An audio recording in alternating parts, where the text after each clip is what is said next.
Bismillahirrahmanirrahim. Assalamualaikum warahmatullahi wabarakatuh. Krisis etika dan hancurnya moral publik. Krisis etika dan hancurnya moral publik, yaitu ketika moral menjadi bahan tertawaan. Hari ini, berbicara tentang etika dan moral dianggap sebagai hal yang kuno, usang, atau bahkan naif. Banyak orang merasa bangga bisa licik, merasa hebat karena mampu menipu tanpa ketahuan. Nilai kejujuran, kesetiaan, dan amanah kini dianggap tidak efisien dan tidak relevan. Di tengah dunia yang penuh kompetisi dan tipu daya ini, etika publik yang dulu menjadi fondasi dalam hubungan masyarakat dan kenegaraan kini telah menjadi ambruk. Pejabat bisa tersenyum meski ketahuan mencuri. Tokoh masyarakat bisa bicara soal agama dan kebaikan di pagi hari, lalu sorenya melakukan kejahatan.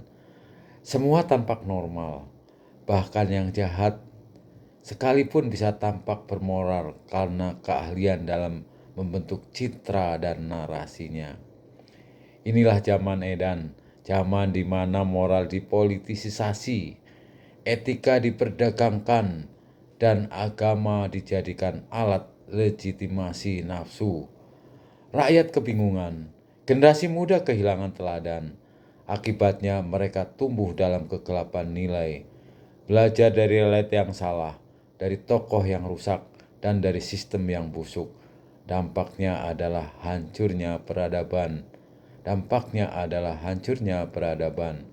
Ketika moral publik hancur, peradaban pun ikut hancur, ikut runtuh. Bukan karena senjata atau perang, tetapi karena hati manusia sudah tidak memiliki rasa malu dan tanggung jawab. Tidak ada lagi batas antara halal dan haram, antara pantas dan tidak pantas. Semua menjadi relatif, tergantung siapa yang berbicara dan seberapa besar kekuatan yang dimilikinya. Para pemirsa dimanapun Anda berada, sesungguhnya bahasa yang besar tidak diukur dari tingginya gedung atau majunya teknologi, tetapi dari tegaknya etika dan akhlak, ya, dari etika dan akhlak sesungguhnya. Jika ia hancur, maka kehancuran tidak menunggu waktu, meski secara ekonomi dan politik terlihat kuat. Sekarang nurani yang tertidur, sedangkan kita adalah menjadi kunci kebangkitan yang ada di dalam diri kita ini. Kita tidak lagi kehilangan segalanya, tidak akan kehilangan segalanya. Di tengah semua kekacauan ini, masih ada harapan, karena masih ada sebagian orang yang hatinya belum mati, yaitu nurani yang menjadi bergetar ketika melihat ketidakadilan, yang air matanya bisa jatuh saat mendengarkan penderitaan orang lain. Orang-orang seperti inilah yang akan menjadi lilin penerangan dalam kegelapan zaman. Kita tidak butuh banyak orang untuk mengubah dunia. Kita hanya butuh sekelompok kecil manusia yang sadar. Sekelompok manusia yang peduli, yang mau kembali kepada suara hati, yang berani hidup dengan jujur, yang berani hidup dengan serba terbatas meskipun harus menanggung resiko yang besar. Sebab kebangkitan tidak dimulai dari sistem tetapi dari kesadaran pribadi. Dari dalam diri ke luar diri, menghidupkan nurani. Menghidupkan nurani adalah langkah pertama menuju perbaikan. Nurani adalah cahaya ilahi dalam diri manusia yang menunjukkan arah kebenaran. Hadirin pemirsa YouTube dimanapun Anda berada. Nurani bisa tidur, bisa tertutup oleh ego, oleh kesombongan dan kesibukan dunianya. Maka perlu ada pembersihan hati, penyucian jiwa, dan penguatan iman agar nurani bisa bersuara kembali. Inilah jihad yang sesungguhnya. Inilah jihad di zaman ini sesungguhnya. Kita bukan lagi melawan orang lain, tetapi melawan diri sendiri agar kebenaran bisa hidup di dalam diri sebelum ditegakkan di luar. Ketika manusia kehilangan nurani, maka ia lebih rendah daripada seekor binatang. Tetapi ketika nurani kembali menyala, ia akan menemukan jati dirinya sebagai khalifah Tuhan di muka bumi ini. Jadi marilah kita cari jalan pulang dari kesadaran menuju perubahan. Kesadaran adalah titik awal. Di tengah kegelapan zaman ini, satu-satunya cahaya yang bisa menjadi petunjuk adalah kesadaran tentang apa yang terjadi saat ini. Kesadaran adalah kebangkitan batin saat seseorang mulai bertanya, apakah semua ini benar? Apakah aku hanya ikut arus? Apakah hidupku ini memilih nilai? Kesadaran ini muncul, walau kecil, ia menjadi pintu perubahan. Satu orang sadar bisa menyadarkan 10 orang lain. 10 orang sadar bisa mengguncang masyarakat. Inilah hukum spiritual. Inilah hukum perubahan. Perubahan besar yang selalu dimulai dari kesadaran yang kecil yang tulus dan konsisten. Langkah menuju perubahan. Namun, kesadaran saja tidak cukup.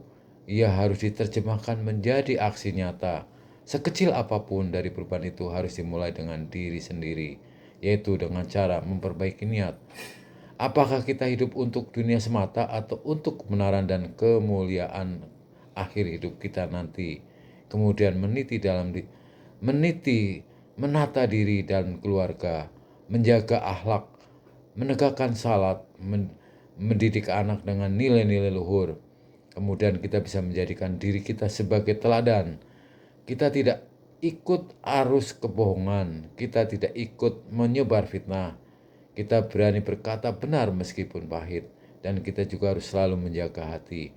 Dengan apapun, bagi Islam kita mungkin dengan zikir, atau dengan meditasi, atau dengan tafakur, ataupun dengan kholwat, ataupun dengan menyepi, membaca kitab suci, membaca Al-Quran, dan mendekatkan diri kepada Tuhan, kepada Allah Subhanahu wa Ta'ala. Karena tanpa bimbingannya, kita akan kembali tersesat. Bersama orang-orang baik, kebaikan harus dibangun bersama. Sendiri kita lemah, bersama kita kuat.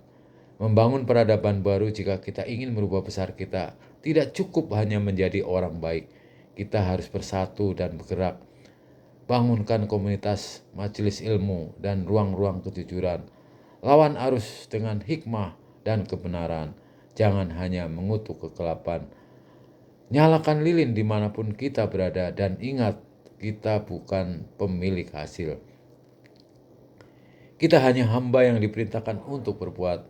Hasil adalah urusan Allah.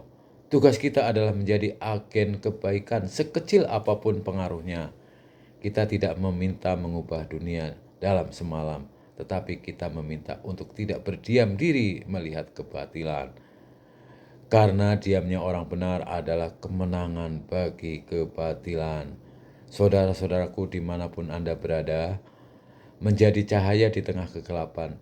Zaman kelam adalah ladang cahaya. Kita hidup di zaman yang tidak biasa.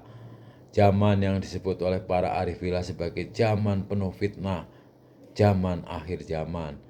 Di mana kebenaran diselimuti kebatilan dan keburukan dibungkus dengan kemasan kebaikan. Namun justru di zaman seperti inilah para manusia jati diuji. Para manusia jati diuji sebagai malam yang pekat, sebagaimana malam yang pekat akan memperlihatkan siapa yang benar-benar membawa pelita. Maka zaman gelap ini adalah medan ujian bagi para pencinta kebenaran. Allah tidak menurunkan kita ke dunia ini hanya tanpa maksud dan tujuan. Tentunya kita dihadirkan zaman ini bukan tanpa sebab. Kita adalah bagian dari rencana besarnya. Maka jangan hanya mengubah tentang kerusakan zaman, tapi jadilah bagian dari solusi sekecil apapun.